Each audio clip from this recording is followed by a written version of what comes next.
स्तुति महिमा यीशु प्रभु जी, गाते आते हैं तुझ पास, जीवन जल के प्यास, एक ही तू है आस, जग निर्माता मुक्तिदाता, जीवन जल देखा, जीवन जल देखा, जीवन जल देखा। जीवन जल कार्यक्रम देखने वाले सभी दर्शकों को प्रभु यीशु मसीह के मधुर नाम में नमस्कार। Living waters gospel broadcast Mumbai में एक रेडियो सेवा है। इसे हेरोल्ड मैग्रेगर 1953 में जब ये न्यूजीलैंड से आए आरंभ किए थे, जो आज तक परमेश्वर की दया से अच्छी तरह से चल रही है। इसके लिए परमेश्वर की स्तुति हो। इसके अलावा 2013 से टीवी प्रोग्राम भी चालू है, उसके लिए परमेश्वर की स्तुति हो। मुझे उम्मीद है कि आप ये प्रोग्राम्स देख रहे हैं और परमेश्वर का आशीष पा रहे हैं, और आपके जीवन में भी परमेश्वर का महान योजना पा रहे हैं। हमारे कार्यक्रम का ये मुख्य उद्देश्य जो परमेश्वर का वचन बाइबल में जो लिखा है उसको समझाने के लिए है। परमेश्वर का वचन कहता है, आप सत्य को जानो और सत्य आपको स्वतंत्र करेगा। प्रभु यीशु मसीह वो सत्य है, जिसने उसे जाना है वो स्वतंत्रता पाए हैं। हम वही उसका ही गवाही है, और हमारे जैसे कई लोग यीशु मसीह को पहचाने और स्वतंत्र हो गए हैं। क्या आपने प्रभु यीशु मसीह को आपका उद्धारकर्ता जाना है? जो आप जीवन जल प्रोग्राम निरंतर देखते रहे और आशीष पाते रहे। परमेश्वर आपको आशीष दे। धन्यवाद। जीवन जल कार्यक्रम देखने वाले सभी दर्शकों को जगत के उद्धारकर्ता प्रभु यीशु मसीह के पवित्र नाम में नमस्कार। यूहन्ना अध्याय 7 और पद 37 में पवित्र शास्त्र वचन में ऐसा लिखा हुआ है, यीशु ने लोगों से पुकार कर कहा, यदि कोई प्यासा है तो मेरे पास आकर पिए। जो मुझ पर विश्वास करेगा उसके हृदय में से जीवन के जल की नदियाँ बह निकलेगी। क्या आप जीवन में प्यासे हैं या सच्चाई की तलाश में हैं? प्रभु यीशु मसीह आपके प्यास को बुझाना चाहते हैं, आपके सवालों का जवाब देना चाहते हैं। तो आइए आज का परमेश्वर का वचन सुनने से पहले अपने मनों को तैयार करें और इस मधुर संगीत का आनंद उठाइए।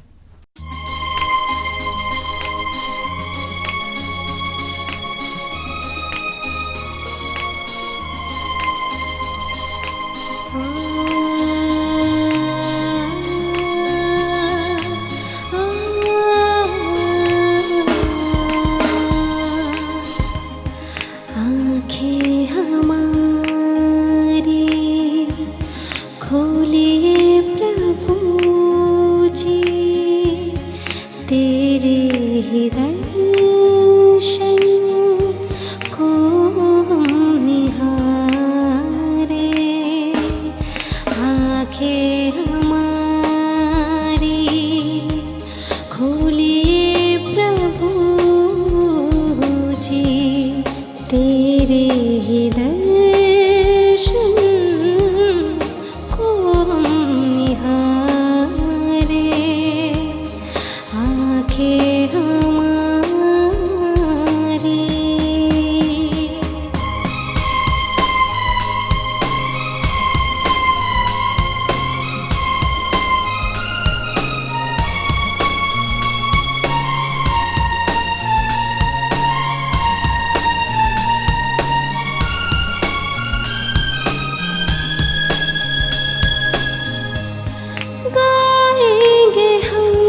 चाहे सुख हो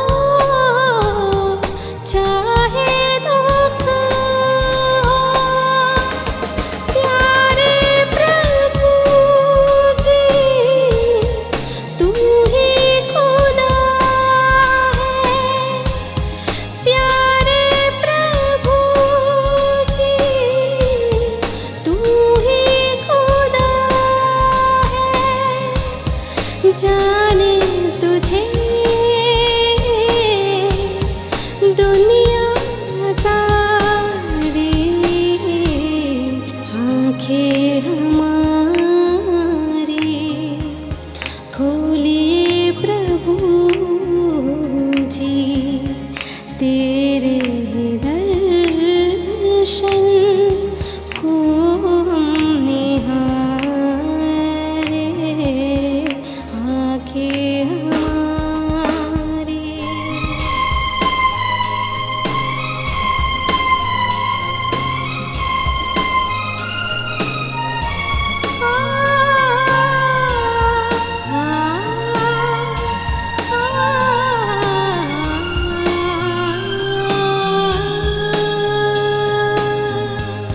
प्यारे प्रभु ने आकर जमीन पर कैसे किया है हमसे मिलन।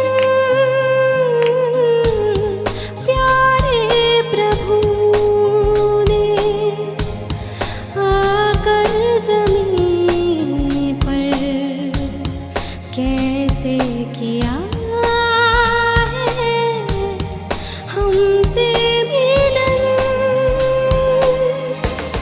क्या जाने कब हो मुझसे मिलन, क्या जाने कब हो मुझसे मिलन। हमको तू ऐसा प्रतिदिन बता, आंखें हमारी खोलिए प्रभु जी, तेरे दर्शन को हम निहारे, आंखें हमारी। जीवन जल कार्यक्रम देखने वाले सभी दर्शकों को हमारा जय मसीह की। एक बार फिर से मैं आपके सम्मुख में परमेश्वर के वचन को लेकर उपस्थित हुआ हूं और मुझे उम्मीद है कि आप इस कार्यक्रम को देखकर अपने जीवन में काफ़ी लाभ को उठा रहे हैं। एक बार फिर हम परमेश्वर के वचन में से कुछ ऐसी बातों को देखें जो हमारे मसीही जीवन के दौड़ के बारे में बताया गया है। मैं आपका ध्यान पहला कुरिन्थियों की पत्री उसके 9वें अध्याय और उसके 24 पद में लेकर के आना चाहता हूं।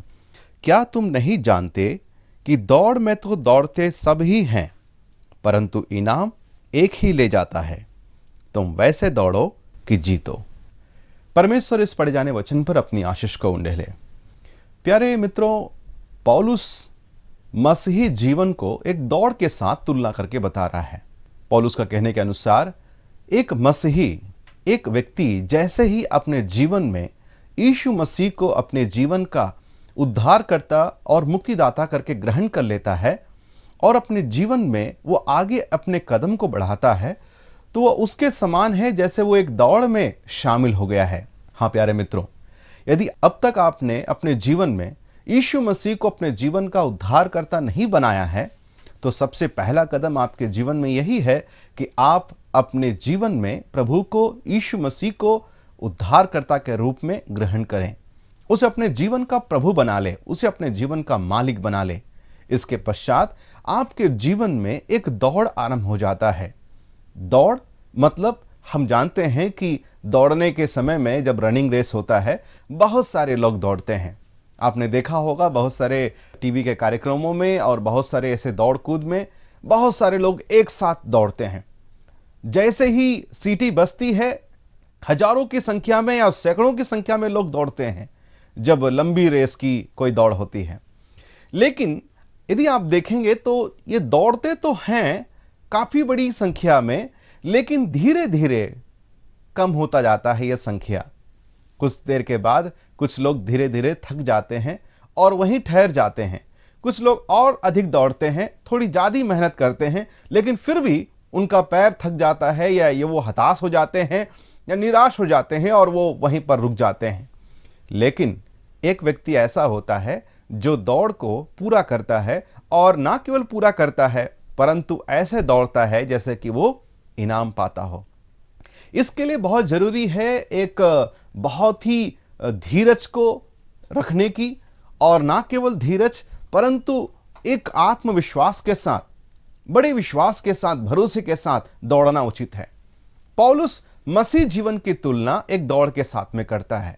मतलब जैसे ही एक व्यक्ति अपने जीवन में यीशु मसीह को उद्धारकर्ता बना लेता है, वो उस दौड़ में शामिल हो जाता है। अब उसे क्या करना है? उसे इस जीवन को दौड़ना है, इस मसीह जीवन में आगे की ओर बढ़ना है। जब मैं कहता हूं दौड़, मसीह जीवन की तुलना एक दौड़ के साथ में तुलना किया गया है, इसका मतलब यह भी है, दौड़ जैसा ही हम कहते हैं इसका मतलब होता है आगे की ओर जाना। मसीह जीवन रुकने वाला जीवन नहीं है प्यारे मित्रों। मसीह जीवन मतलब आगे की ओर बढ़ने वाला जीवन है। दिन प्रतिदिन आप अपने मसीह जीवन में उन्नति करते हुए चले जाए, यही प्रभु की इच्छा है। प्रभु की इच्छा है कि आप अधिक से अधिक उन्नति करें, अधिक से अधिक परिपक्वता की ओर बढ़ें और अंत में आप इनाम को पालें। हो सकता है कि आप काफ़ी प्रकार के मुश्किलों में, कई प्रकार के उलझनों में कई बार पड़ जाते हैं मसीह जीवन में, लेकिन फिर भी परमेश्वर का वचन कहता है कि हमें धीरज के साथ में आगे की ओर दौड़ना है। तो मैं फिर से उसी वचन की ओर आ जाता हूं जहां पौलुस कहता है कि दौड़ हमें ऐसा दौड़ना है कि हमें इनाम पाना है। मसीह जीवन, प्यारे मित्रों, मसीह जीवन एक बहुत ही संघर्ष भरा एक जीवन है। जब हम दुनिया में जीते हैं, ये दुनिया के चारों ओर जितने भी लोग या जितने भी जो चीज़ों को हम देखते हैं, वो हमेशा कई रीति से एक मसीह जीवन में निराशा को लाने की कोशिश करता है। कई प्रकार के ऐसे बातें होती है जिससे कि एक मसीह कई बार थक जाता है और हताश हो जाता है। कई बार वो निराश में डूब करके वो पीछे चला जाता है या रुक जाता है। लेकिन अगर आप इस सुबह के समय जब आप इन वचनों को सुन रहे हैं, जरा सा एक बार विचार करें, आपके जीवन की अवस्था कैसी है? आपने अपने जीवन की दौड़ को कब आरंभ किया था? वो कौन सा दिन था जिस दिन आपने अपने जीवन का दौड़ आरंभ किया, अर्थात यीशु मसीह को अपने जीवन का उद्धारकर्ता बना लिया? लेकिन अब अपने जीवन के बारे में जरा सोच करके देखें, क्या आप उस दौड़ में आगे की ओर बढ़ रहे हैं या रुके हुए हैं? आप आगे की ओर रफ्तार से बढ़ते हुए चले जा रहे हैं या वहीं के वहीं ठहरे हुए हैं? जरा सोचने वाली बात है।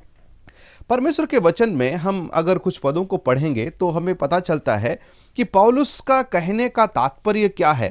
पौलुस क्यों चाहता है कि हम आगे बढ़े, क्यों हमें अपने जीवन में आगे बढ़ने की आवश्यकता है।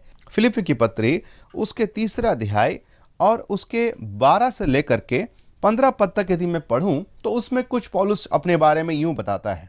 वो कहता है, यह मतलब नहीं कि मैं पा चुका हूं या सिद्ध हो चुका हूं, पर उस पदार्थ को पकड़ने के लिए दौड़ा चला जाता हूं जिसके लिए मसीह यीशु ने मुझे पकड़ा था।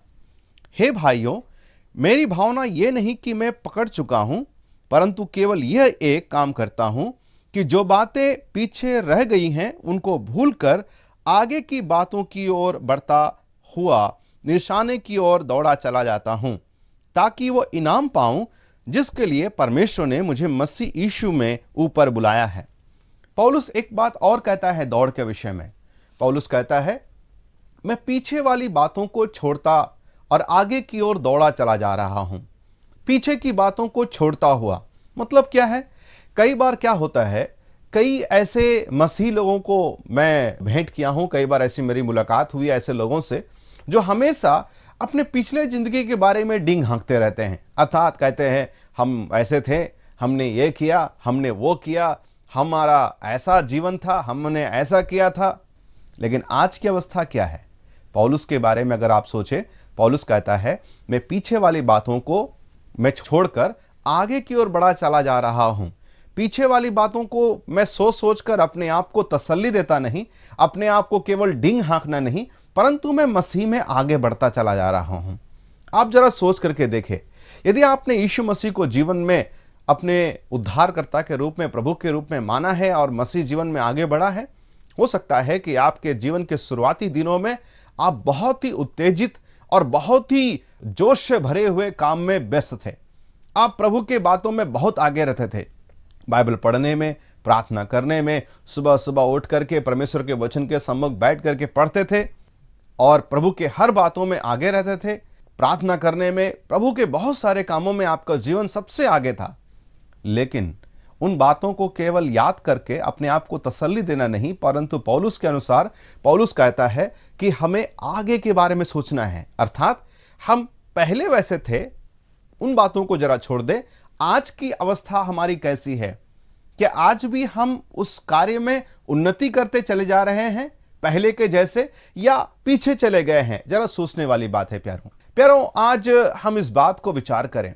हमें से बहुत सारे मसीह ऐसे ही पाए जाते हैं जिनका जीवन का आरंभ तो बहुत बेहतर तरीके से हुआ था, बहुत ही बेहतरीन तरीके से, लेकिन आने वाले दिनों में, मतलब धीरे धीरे कुछ सालों के बाद में, वो ठंडे पड़ते चले गए, वो धीरे धीरे धीमे होते चले गए, अपने मसीह जीवन में थकते चले गए, निराशा में डूबते चले गए।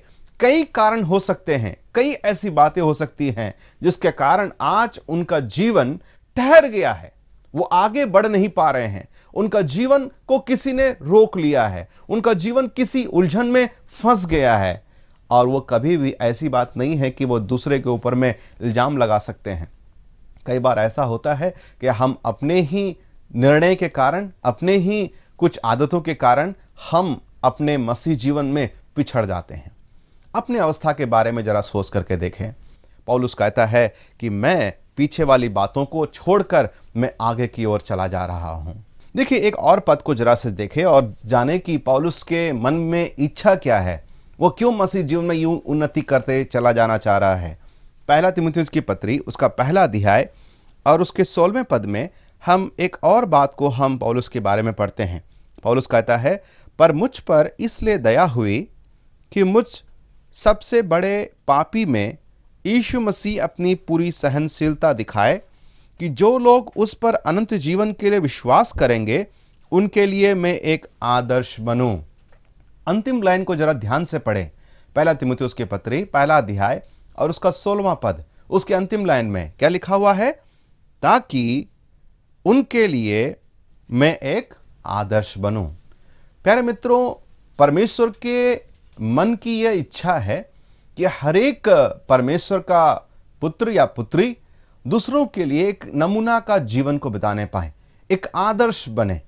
आज यदि आप अपने जीवन में उन्नति करते हुए चले जा रहे हैं, यदि आपका जीवन एक नमूना का जीवन है, एक आदर्श का जीवन है, तो आपका जीवन दूसरों के लिए बहुत ही लाभकारी होगा। दूसरे जो नए नए विश्वासी गण हैं, दूसरे जो नए नए लोग हैं जो प्रभु में आ रहे हैं, वो आपके जीवन को देख करके वो बलवंत होंगे, उनका जीवन में बहुत सारा लाभ प्राप्त होगा, उनके जीवन में आपको देख करके वो प्रभु में बलवंत होते हुए आगे बढ़ पाएंगे। परमेश्वर की ही इच्छा है प्यारे मित्रों। परमेश्वर चाहता है कि हर एक व्यक्ति जो अपने जीवन में उद्धार पाया है, मुक्ति को पाया है, वो केवल एक जगह पर स्थिर खड़े हुए ना रहे। मसीह जीवन खड़े होकर के केवल समय को बिताने का जीवन नहीं है। मसीह जीवन पौलुस के अनुसार एक दौड़ का जीवन है, उन्नति का जीवन है, आगे बढ़ने का जीवन है। हम दिन प्रतिदिन आगे बढ़ते चले जाएं। हमारे पिछले जीवन में हम कितने अच्छे थे वो कोई मायने नहीं रखता, लेकिन आज भी प्रभु का वचन में कहा गया है कि हम उस कार्य को अपने जीवन में जारी रखें और आगे की ओर बढ़ते चले जाएं, और आगे बढ़ते हुए हम दूसरों के लिए एक नमूना बन जाएं। आज मैं बता दूं, आज हम कई मसीही लोगों के जीवन के कारण, बुरे जीवन के कारण, कई ऐसे लोग हैं जो प्रभु में पिछड़ गए हैं। जब वो देखते हैं बुजुर्ग या जो बहुत सालों से जो प्रभु को जानने वाले मसीह हैं, उनके जीवन के चाल चलन को जब नए विश्वासी लोग देखते हैं, वो निराश हो जाते हैं, वो हताश हो जाते हैं, वो पूरी तरह से गम में डूब जाते हैं। उनको लगता है कि क्या मसीह ऐसा ही होता है? हमारे राष्ट्रपिता महात्मा गांधी जी ने ऐसा कहा था, मैं मसीह के बताए गए सिद्धांतों को, उनके वचनों को बहुत चाहता हूं और उनका मैं आदर करता हूं, लेकिन मुझे बहुत दुख लगता है जब मैं मसीही लोगों के जीवन को देखता हूं। मसीहों के जीवन, आज प्यारे मित्रों, मसीहों के जीवन के कारण कई लोग प्रभु में पिछड़ जाते हैं। आप जरा से सोच करके देखें, आपका जीवन, आप जहां कहीं भी है, क्या आप दूसरों के लिए एक आदर्श का जीवन बिताते हैं? आपके मसीह जीवन की दौड़ कैसी है? आप अपने बच्चों के लिए क्या आदर्श हैं? अगर आप पिता हैं, यदि आप माता हैं, आपके बच्चे हैं, आपको पता है आपके बच्चे लोग आपकी ओर ताकते रहते हैं कि आप एक नमूना का जीवन को बिताएं। क्या अपने बच्चों के सामने एक नमूना का जीवन को बिताते हैं? आप जो कोई भी हैं, आप जहां कहीं भी हैं, जिस किसी परिस्थितियों में हैं, आप जरा सोच करके देखें, आपके इर्द गिर्द जितने भी लोग रहते हैं उनके सम्मुख में क्या आपका जीवन एक आदर्श का जीवन है? एक बार जरा सोच करके देखें, क्या आपका जीवन को देख करके वो प्रभु में आगे बढ़ पाएंगे? क्या आपका जीवन उन्नति कर रहा है? क्या आपका जीवन में आगे बढ़ने वाली प्रक्रिया आज भी जारी है? दिन ब दिन आगे बढ़ते हुए, परिपक्वता की ओर मसीह में और बलवंत होते हुए, दूसरों के लिए एक नमूना का जीवन बताते हुए आप आगे बढ़ रहे हैं क्या? क्या आपका मसीह जीवन उस ओर जा रहा है कि आप इनाम पा सकें? सोचने वाली बात है प्यारे मित्रों। अगर ऐसा नहीं है तो आज ही अपने आप में पश्चाताप करें, क्योंकि आप ना केवल अपने जीवन को ही प्रभु के प्रकोप से बचा नहीं पाएंगे, परंतु कई लोगों के जीवन में भी आपके कारण कई प्रकार की रुकावटें हो सकती हैं। वो प्रभु में नहीं बढ़ पाएंगे, इसका जो मुख्य रूप से जो दोष आपके ऊपर में ही जाता है। हर एक व्यक्ति, हर एक जन जहां कहीं भी हो, चाहे आप जिस किसी चर्च में जाते हो, जहां कहीं ऑफिस में जाते हो, या घर में रहते हो, बाजार में जाते हो, आपका जीवन एक नमूना का जीवन होने पाए, एक आदर्श का जीवन होने पाए, एक ऐसा जीवन होने पाए ताकि दूसरे लोग देखें और कह सके सचमुच में इसका जीवन एक मसीही जीवन है, आगे बढ़ने वाला जीवन है, उन्नति करने वाला जीवन है। हम प्रभु में यूं ही आगे बढ़ते चले जाए। जब मैं इस जीवन के बारे में सोचता हूं प्यारे मित्रों, मेरे मन में एक व्यक्ति के बारे में विचार आता है और वो है इब्राहिम। परमेश्वर के वचन में इब्राहिम के बारे में बहुत सारी जानकारियां दी गई हैं और इब्राहिम के बारे में हम जानते हैं कि हमारे विश्वास का पिता कहकर भी बुलाया गया है।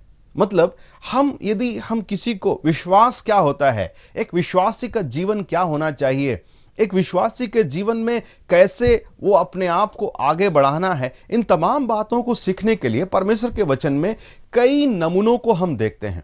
बहुत सारे ऐसे लोगों के बारे में हम पढ़ते हैं जिनके जीवन में जब समस्याएं आई, मुश्किलें आई और कई प्रकार के विरोध हुए, तो उन्होंने अपने जीवन में किस रीति से अपने इस दौड़ को जारी रखा और उस इनाम को पाया। हो सकता है कि कई उनमें से ऐसे लोग थे जो कई कारणों से पिछड़ गए, कई प्रकार के मुश्किलों में पड़ करके उनका जीवन बर्बाद हो गया। उनके बारे में भी वहां पर जिक्र किया गया है। वो इसलिए किया गया है ताकि हम वैसा ना बने, लेकिन कुछ अच्छे लोगों के, या कहा जाए अच्छे गुणों के बारे में बताया गया है। यह इसलिए बताया गया है ताकि हम उसके अनुसार अनुकरण करने पाएं और उसके अनुसार हम आगे बढ़ने पाएं। इब्राहिम के बारे में यदि हम देखें प्यारे मित्रों, इब्राहिम को परमेश्वर ने ऐसे परिस्थितियों से बुलाया जो एक व्यक्ति के जीवन में बहुत ही मुश्किल की परिस्थिति थी। कहा जाए एक जगह जहां पर पौलुस के वचन के अनुसार जो हम पढ़ते हैं, खास करके प्रेरितों के काम में, जब अपने लूका जब उस किताब को लिखता है, वो कहता है कि स्तिफनुस के मुंह से पौल इब्राहिम के बारे में एक बात बताता है। कहता है, देखिए मैं उस पद को जरा मैं आपके लिए पढ़ना चाहता हूं। प्रेरितों के काम में उसका 7वां अध्याय 2 और 3 पद में ऐसा लिखा गया है। लिखता है, तब महायाजक ने कहा, ये बातें यों ही है। उसने कहा, हे भाइयों और पितरों सुनो, हमारा पिता इब्राहिम हारान में बसने से पहले जब मेसोपोटामिया में था तो तेजोमय परमेश्वर ने उसे दर्शन दिया। यहां स्तिफनुस के मुंह से इब्राहिम के बारे में कुछ जानकारी दी गई है। कहता है, इब्राहिम को परमेश्वर में मेसोपोटामिया में रहने के दौरान दर्शन दिया और अपने सम्मुख में आने के लिए या उसे अपने मार्ग में चलने के लिए बुला लिया। मेसोपोटामिया में इब्राहिम रहता था, लेकिन किसी को पता नहीं था लेकिन मेसोपोटामिया में रहने के समय जब परमेश्वर ने उसे बुला लिया, तब से हम जानते हैं कि इब्राहिम कौन है और उसका जीवन क्या है। प्यारे मित्रों, एक व्यक्ति की पहचान तब होती है जब परमेश्वर उसका इस्तेमाल करता है, जब वो परमेश्वर के मार्ग में चलता है, जब परमेश्वर के वो साथ साथ चलता है। इब्राहिम के जीवन की शुरुआत या इब्राहिम के जीवन की पहचान तब हुई जब वो अपने परमेश्वर के साथ पहचाना गया। बिना परमेश्वर के मेरी और आपकी कोई भी अहमियत नहीं है, हमारी कोई पहचान नहीं है। आज यदि हमारी पहचान केवल एक बात से है और वो ये है, हम परमेश्वर के बच्चे हैं। हम कितने बड़े लोग हैं, कितने बुद्धिमान हैं, हमारे पास क्या है क्या नहीं है, ये सारी बातें कोई मायने नहीं रखती है। लेकिन परमेश्वर के सम्मुख में केवल एक बात मायने रखती है और वो ये है कि क्या मैंने अपने जीवन में यीशु मसीह को अपने जीवन का उद्धारकर्ता बना लिया है। प्यारे मित्रों, एक कहानी मुझे याद आती है। एक बहुत बड़ा धनवान व्यक्ति था, उनका एकलौता बेटा मर गया। वो काफ़ी धनवान था और उसके बाद में ये पिता भी कुछ दिनों के बाद में बहुत ही बीमारियों से वो भी चल बसा। उनके पूरे संपत्ति की नीलामी के लिए एक दिन ठहराया गया और सभी लोगों को बुलाया गया उसके पूरे संपत्ति को नीलाम करने के लिए। जब नीलामी की बोली लगाई गई और जैसे ही बोली की आरंभ हुई, पहला बोली था उसके बेटे की एक फोटो जो बहुत ही दुर्लभ अवस्था में थी। उसकी कोई बहुत बड़ी पहचान नहीं थी या कोई बहुत सुंदर नहीं दिखता था, लेकिन उस बड़े मालिक की या बड़े उस धनवान की उस इकलौते बेटे जो मर गया था उसकी एक फोटो थी। जब जैसे ही उस फोटो की बोली लगाई गई तो उनमें से खड़ा हुआ कोई भी व्यक्ति सामने नहीं आया, क्योंकि वो फोटो देखने में ऐसी कोई भी आकर्षक नहीं थी, कोई भी बातें ऐसी अट्रैक्टिव नहीं थी कि उसको ले पाए। लेकिन उनमें से एक गरीब आदमी था जो उस बंगले में काम करता था। वो गरीब था, वो आगे आया और उसने एक छोटी सी बोली को लगाया बहुत ही कम दाम में। और कुछ ही देर के बाद में वो नीलाम करने वाला ने अपने टेबल पर ठोका और कहा कि ये फोटो उस व्यक्ति को, उस गरीब व्यक्ति को दे दिया जाता है। और उस फोटो को उस गरीब व्यक्ति को दे दिया गया। कुछ ही देर के बाद में फिर से उस नीलाम करने वाले ने टेबल पे ठोका और बोला ये पूरी संपत्ति भी उस गरीब व्यक्ति को दे दी जाती है। सब लोग भौंचक्के रह गए कि ये कैसा हो गया। तब उसने नीलाम करने वाले व्यक्ति ने कहा, इस बड़े मालिक ने अपने जो डॉक्यूमेंट्स में ऐसा लिखा था, अपने विरासत में ऐसा लिखा था कि जो व्यक्ति मेरे बेटे को आदर करेगा मैं सारी संपत्ति उसके नाम पे कर दूंगा। जैसा ही उस गरीब आदमी ने उस फोटो को खरीदा, उस बड़े मालिक के उस आज्ञा के अनुसार उसकी पूरी संपत्ति उस गरीब व्यक्ति के हाथों में चली गई, क्योंकि उस गरीब ने उस बेटे का उसका आदर किया। प्यारे मित्रों, आज यदि आप प्रभु यीशु मसीह का आदर करते हैं, परमेश्वर आपका आदर करता है। आपकी पहचान तब होती है जब आप परमेश्वर के साथ चलते हैं। परमेश्वर आपको सहायता करे इन बातों को सुनने के लिए। मैं इस सीरीज को जारी रखूंगा, इस पाठ को जारी रखूंगा। आप यूं ही हमारे कार्यक्रम को देखते हुए अपने मसीह जीवन में आगे बढ़ते चले जाएं। सुनने के लिए बहुत बहुत धन्यवाद, देखने के लिए बहुत धन्यवाद। आप सभी को जय मसीह की। क्या परमेश्वर ने इन वचनों के द्वारा आपसे बातें किया है? क्या आप इसी विषय पर अधिक जानकारी प्राप्त करना चाहते हैं या किसी प्रार्थना के विषय को बांटना चाहते हैं? तो निसंदेह हमसे संपर्क करें। हमारा पता living waters gospel broadcast, Nav Bhavna 422 SVS road, post box number 19161, Prabha Devi, Mumbai 400025। प्रार्थना एवं मुफ्त बाइबल कॉरेस्पॉन्डेंस कोर्स के लिए हमें संपर्क करें या अपना नाम और पता SMS कर सकते हैं। हमारा mobile number 0989258074 email ID gospelbroadcast@yahoo.com, web address www.lwgb.org। जीवनजल कार्यक्रम को हर सोमवार संध्या 6 बजे और हर बुधवार संध्या 6:30 बजे और हर शनिवार सुबह 8 बजे इसी चैनल पर देख सकते हैं। नमस्कार।